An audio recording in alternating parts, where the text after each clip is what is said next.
We remember this eternal truth. Freedom is not a gift from government. Freedom is a gift from God. It was Thomas Jefferson who said, "The God who gave us life gave us liberty."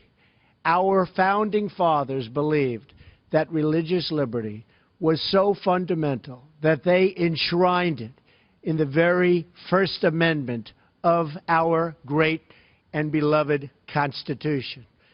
Yet for too long, the federal government has used the power of the state as a weapon against people of faith, bullying and even punishing Americans for following their religious beliefs. That's been happening. That is why I am signing today an executive order to defend the freedom of religion and speech in America, the freedoms that we've wanted, the freedoms that you fought for so long, and we are doing it in just a little while right over here.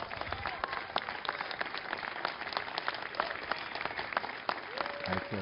Thank you. Thank you.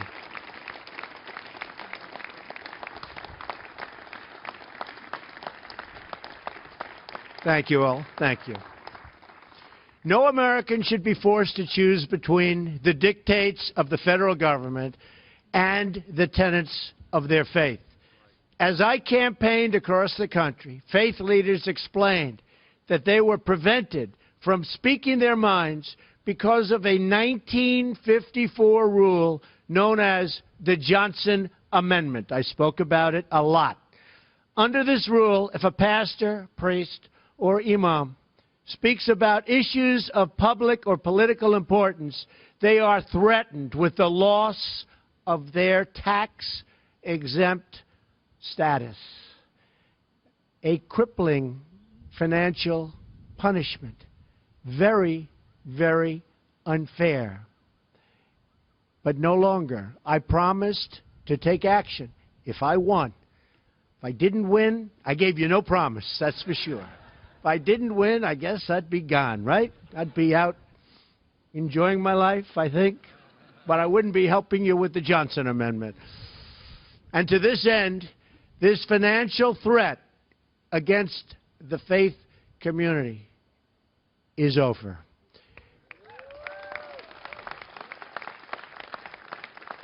In just a few moments, I will be signing an executive order to follow through on that pledge and to prevent the Johnson Amendment from interfering with your First Amendment rights. And you're the people I want to listen to.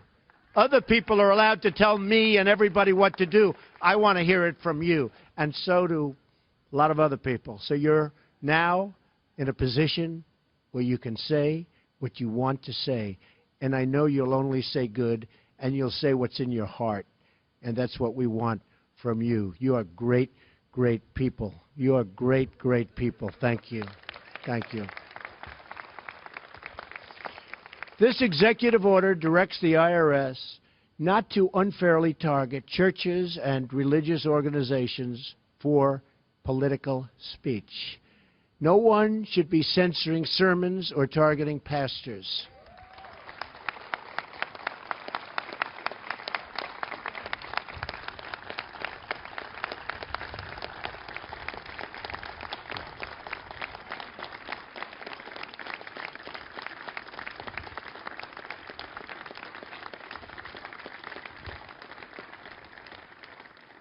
And I know one thing, it never stopped Dr. Ben Carson. He said, the heck with the Johnson Amendment, right, Ben? I've been with Ben, and he did what he wanted to do.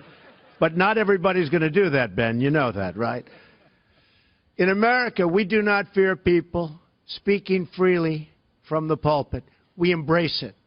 America has a rich tradition of social change beginning in our pews and our pulpits. Perhaps there is no greater example than the historic role of the African-American church as the agent for social progress, spurring our nation to greater justice and equality. We must never infringe on the noble tradition of change from the church and progress from the pew.